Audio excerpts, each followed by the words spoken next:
తెలంగాణ రాష్ట్ర ప్రభుత్వం తరఫున హైదరాబాద్ నడిబొడ్డున ఎల్బీ స్టేడియంలో క్రిస్మస్ పండుగ కార్యక్రమాన్ని ఏర్పాటు చేసి ఈ కార్యక్రమానికి నాతో పాటు మంత్రివర్గ సహచరులను, ప్రభుత్వ సలహాదారులను, శాసనమండలి సభ్యులను, శాసనసభ్యులను, క్రిస్టియన్ సమాజంలో గొప్ప వ్యక్తులుగా ప్రభు సందేశాన్ని నలుదిశలా వ్యాపింపజేస్తున్న మత ప్రబోధకులందరినీ ఒక వేదిక మీదకి రప్పించి వేలాది మంది భక్తుల మధ్యన ఈ కార్యక్రమాన్ని ఏర్పాటు చేసినందుకు నిర్వాహకులందరికీ మనస్ఫూర్తిగా క్రిస్మస్ శుభాకాంక్షలు తెలియజేస్తున్నాను.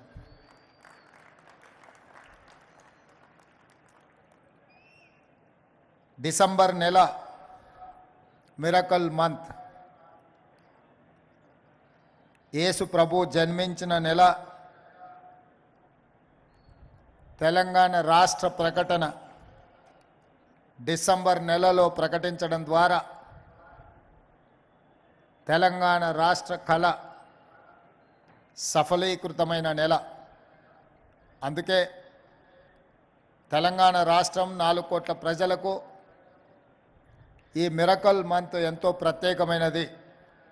ప్రభు జన్మదినను జరుపుకోవడమే కాకుండా తెలంగాణ రాష్ట్ర ఏర్పాటు ప్రక్రియ ప్రారంభించడమే కాకుండా ముఖ్యంగా కాంగ్రెస్ పార్టీ అభిమానులకు శ్రీమతి సోనియా గాంధీ గారి జన్మదినం కూడా ఈ నెల కావడం మాకు, ప్రభు భక్తులందరికీ కూడా ఈ మిరకల్ మంత్ ఎంతో ముఖ్యమైనది.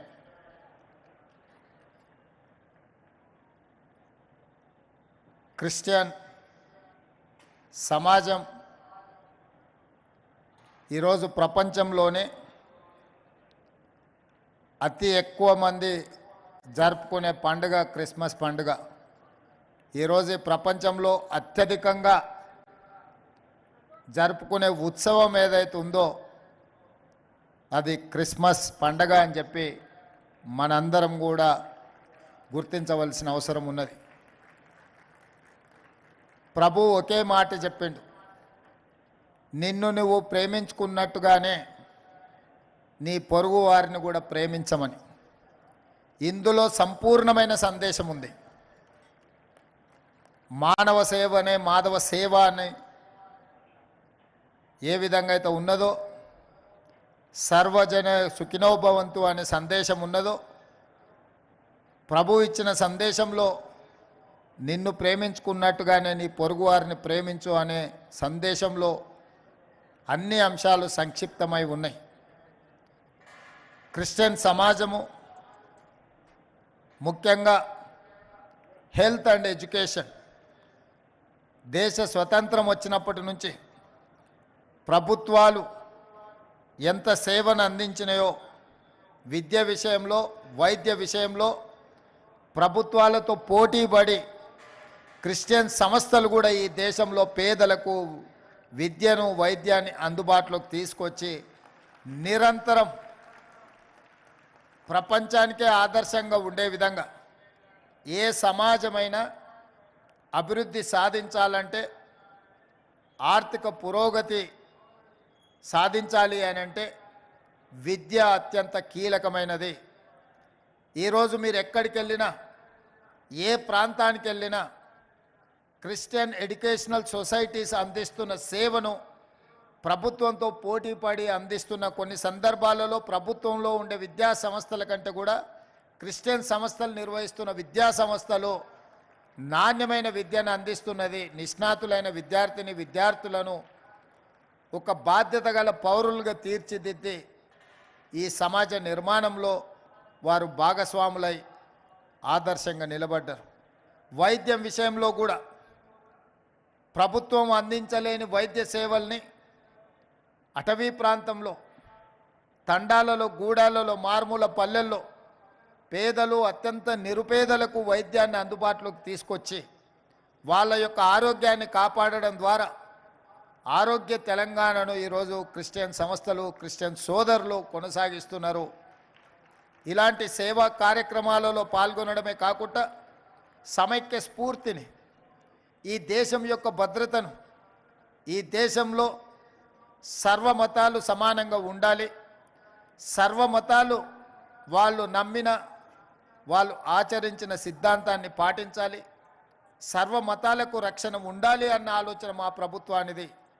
ఎవరు ఏ మతాన్ని విశ్వసించినా, ఎవరు ఏ మతాన్ని ఆచరించినా, ఎవరికి వారు వారి మతాన్ని వారు ప్రచారం చేసుకున్నా ఎలాంటి ఇబ్బందులు లేకుండా మన రాష్ట్ర ప్రభుత్వం సంపూర్ణమైన రక్షణ కల్పిస్తుంది అని చెప్పి నేను ఈ సందర్భంగా తెలియజేయదలుచుకున్నా. ఎవరు కూడా ఇంకొక మతానికో ఇంకొక మతాన్ని ఆచరిస్తున్న వ్యక్తులకో కుటుంబాలకో వ్యతిరేకంగానో అభ్యంతరకరంగానో మాట్లాడడం తెలంగాణ రాష్ట్రంలో ప్రభుత్వము నిషేధించింది. ప్రభుత్వం అలాంటి చర్యలను సమర్థించదు. ఎవరికి వారు వారి యొక్క విశ్వాసాన్ని ఆచరణ రూపంలో వాళ్ళ మతాన్ని ఆచరించవచ్చు. అందుకే ఈరోజు తెలంగాణ రాష్ట్ర ప్రభుత్వం ఈ క్రిస్మస్ పండుగను అధికారిక పండుగ తెలంగాణ రాష్ట్రం మొత్తం నిర్వహిస్తున్నది. ఇది మా ప్రభుత్వం బాధ్యత. మా ప్రభుత్వ ఏర్పాటు ప్రక్రియలో మీ అందరి సహకారం, చాలామంది మత పెద్దలు ఆశీర్వదించి, నేను ఆనాడు చాలా చర్చులకు చాలా విద్యా సంస్థలకు వెళ్ళి ప్రత్యేకంగా కలిసి వాళ్ళ నుంచి హామీనే కాదు ఆశీర్వాదం కూడా తీసుకొని ఎన్నికల ప్రక్రియలో పాల్గొన్నాను. ఈరోజు అందుకే ప్రభుత్వ పరంగా చారిత్రాత్మకమైన చర్చులను పునర్నిర్మాణంలో కానీ వాటిని అభివృద్ధి పరచడంలో కానీ రాష్ట్ర ప్రభుత్వం ప్రత్యేకమైన శ్రద్ధను తీసుకొని ఈ కార్యక్రమాలను అన్నిటిని కూడా కొనసాగించడం జరుగుతుంది. అదేవిధంగా ఈరోజు ప్రభుత్వం వైపు నుంచి మీకు స్పష్టమైన అంశాన్ని నేను ప్రస్తావించదలుచుకున్నాను. 100% తెలంగాణ రాష్ట్రంలో మీకు రక్షణ కల్పించబడుతుంది.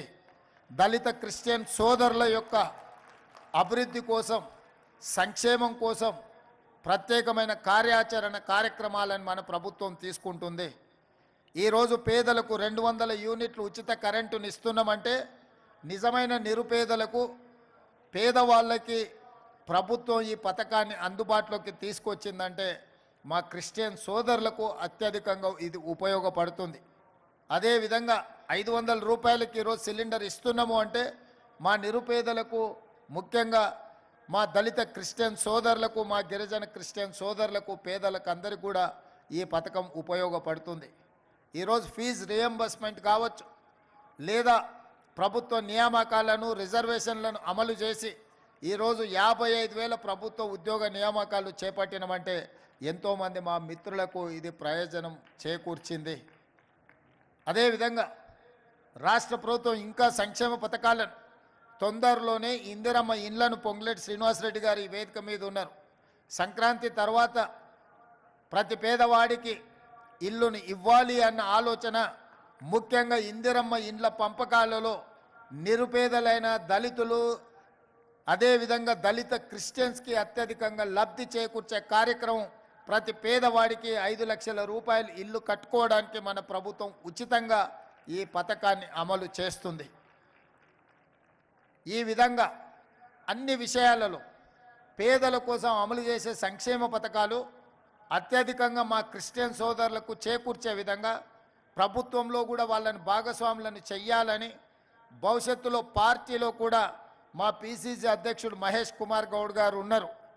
వారికి ముఖ్యమంత్రిగా, కాంగ్రెస్ పార్టీ అధ్యక్షుడికి నా విజ్ఞప్తి, మీరు ఏర్పాటు చేయబోయే పిసిసి కార్యవర్గంలో ఖచ్చితంగా క్రిస్టియన్ సమాజానికి సముచితమైన స్థానాన్ని, హోదాలను కల్పించి పార్టీలో వాళ్ళ భాగస్వామ్యము, వాళ్ళ కోట, వాళ్ళ హక్కు వాళ్ళ కోసం కేటాయించాలి. వాళ్ళు అడిగినా అడగకపోయినా అది మీ బాధ్యత, నా బాధ్యత. మా క్రిస్టియన్ సోదరులకు కాంగ్రెస్ పార్టీలో సముచితమైన స్థానం కల్పించాల్సిందిగా పిసిసి అధ్యక్షుడికి కూడా నేను విజ్ఞప్తి చేస్తున్నా.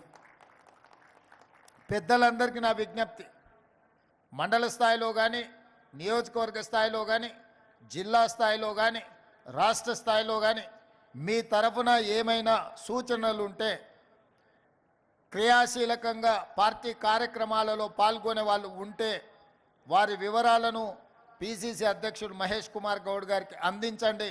తప్పకుండా వారికి పార్టీలో సముచితమైన స్థానాన్ని కల్పించే బాధ్యత వారు తీసుకుంటారు.